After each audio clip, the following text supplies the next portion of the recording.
Hey, what's up? Today, I want to talk to you about this lens right here. This is the Sigma RF 18-50 2.8 and why I bought this lens even though I shoot on a full frame body. So when I was first looking at this lens, I tried to find reviews on YouTube, I tried to find information online about pairing it with a full frame camera and what kind of image you would get out of that. And every video I saw said, if you have an R5, don't buy this lens.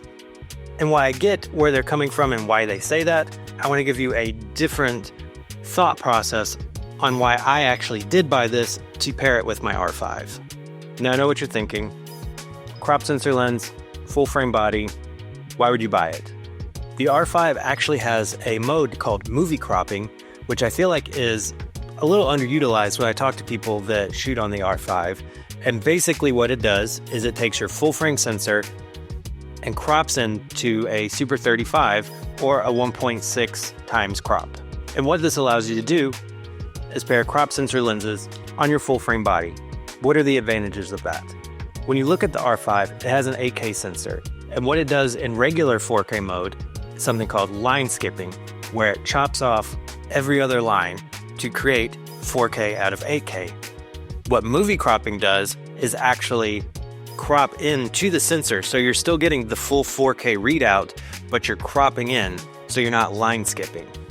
And this allows you to get a sharper image than what you would get on the normal 4K mode on the R5. You're probably already familiar with Sigma as a brand. They make incredible glass that's comparable to first-party lenses. This was actually the first lens that I ever bought besides the kit lens. It's the 35 Art. This is still a great lens that I use all the time adapted on my cameras. So back to this guy.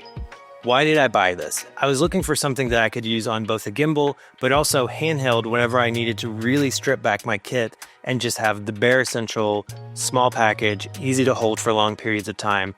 And I think that this checks all of the boxes. So the 18-50, whenever you account for the sensor size, you're actually getting roughly a 28 to 80 millimeter, which is about the same as a 24 to 70. Which, as we all know, is a super versatile, all-around great lens to have. And I do actually have the Tamron 24 to 70, and right here I've got the adapter attached to it just so you can see the size difference. Whenever you're running all day or on a gimbal, that extra weight and length and size, it really makes a difference. This lens does not have image stabilization, but when you pair it with something like the R5, you're getting in-body image stabilization. Even when you're hand-holding it for long periods of time, you're still getting very usable, smooth footage. So let me show you a couple of examples of what I was able to get with this setup right here.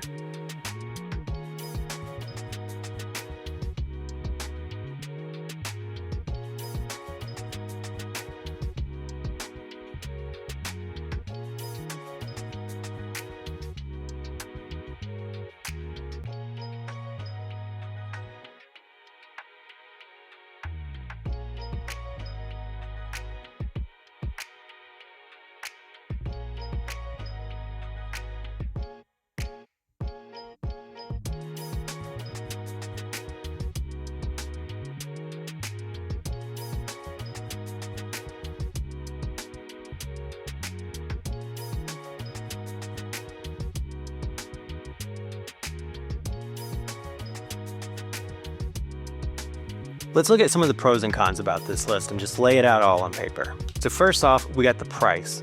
Regularly, this lens is $599. It's actually on sale now for I think about $550, which is a great price for the image quality and the features you're getting out of this. It's also a native mount RF, which means no adapter when you're using it. That cuts out on extra weight and extra space, having the lens poke out even further. And I know what you might be thinking already, Canon has a 24 to 70. It has IS, it's native mount, it's weather sealed, but it also comes with the price tag of about $2,400, which if you're on a budget, you're an indie filmmaker, you're self-employed, that's a lot of money, almost $2,000 more than this lens. You're getting a fast zoom, which as we know can be pretty pricey. Let's talk about some of the cons of this lens. No image stabilization, which can be seen as a con, or just kind of cancel out because of the in-body stabilization that we're pairing it with. So depending on your use case, could be a con. So this is actually a pretty big con for me. and that is there's no manual to autofocus switch on the lens. There's actually no switches at all.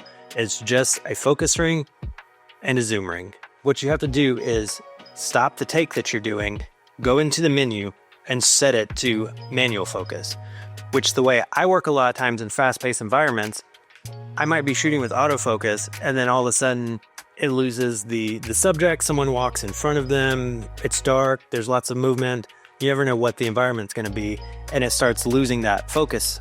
So then I can usually easily switch it to manual, find my focus, wait till things calm back down, then maybe switch back on autofocus.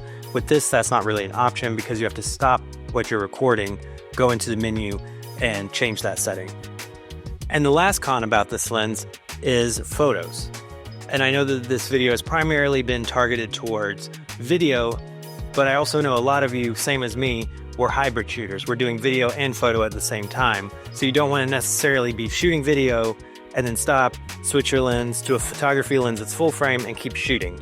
So whenever you crop in on photo mode, you're not getting the same benefits as cropping in on movie mode. You're actually cropping in on the sensor to about 17 megapixels down from 45, which is one of the reasons why we love this camera. Now, are the photos usable? Yes. As you can see from the examples, the photos are still definitely usable, especially for something like social media. If you know you're not going to be printing these very large, then they're completely usable. If you do need to print your images, they can be a little small. You can still easily get an 8x10 out of these.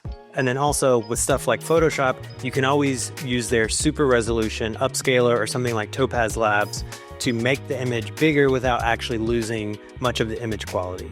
So is it my go-to lens for photos? No. But in a pinch, it definitely works for photos also. So I've told you some of the pros and cons, why I like this lens, why I use it. Who do I think this lens is for? People in the same boat that I'm in. You need something small, you need something lightweight, something that easily mounts to a gimbal, you can handhold it, and you're pairing it with a camera like the R5. Also, people that are just starting out, trying to build up their lens collection, maybe you just have the kit lens, I think this is a great option. You're getting a fast 2.8 zoom lens that natively mounts to your RF bodies. Or anyone with a crop sensor lens. You got the R7? I think this would pair great with that camera. If you like this video, if it helped you out, make sure to hit the subscribe button, give it a like, and I will see you guys next time.